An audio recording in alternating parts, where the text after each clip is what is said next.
This video minute brought to you by UMB Bank, your KDA endorsed solution for practice financing. Go to ksdental.org to find out more. I'm Executive Director Kevin Robertson, and this is a KDA Video Minute for Friday, February 19th.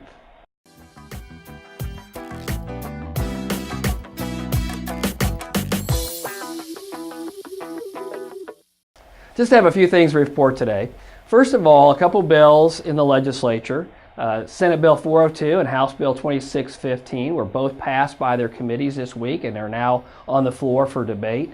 Those two bills are nearly identical, and what they would do is allow a dentist to use charity care as CE credit, for their CE credit. So 2 hours of charity care at an approved Charitable Healthcare Provider Act function. That would be something like the Kansas Mission of Mercy. If you're doing some charity care working at a community health center, local health department, federally qualified health center, something like that, that would allow you to use on a 2-to-1 basis up to a maximum of 6 hours per licensure period. So 10% of your 60 hours of licensure you could use as CE care, as charity care. So we're kind of excited about that. We're getting that rolling. There's two bills, again, like I said, they're both in the House and Senate. They're nearly identical. The language regarding dentists is identical, so we'll know more about that next week as it moves forward. Okay, so both of these bills should be debated next week, probably Monday or Tuesday. Now, next Tuesday, February 23rd, is the House of Origin deadline in the legislature.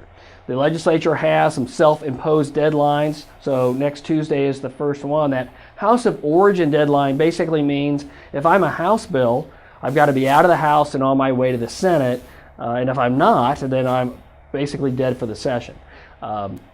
Now, there are a variety of exemptions and ways they can get around those deadlines, but for a basic bill, that's kind of the guideline. So we should expect final action on both those bills next week in the legislature, and they'll be moving forward.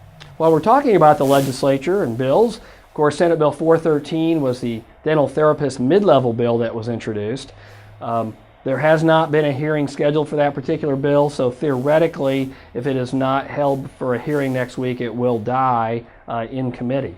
Now, the dental board met this past week, had a special meeting to discuss Senate Bill 413. They did vote not to support the bill or, I suppose, to oppose the bill. So the dental board certainly is in agreement with the Kansas Dental Association that that dental therapy model is not something that the state of Kansas should move forward with.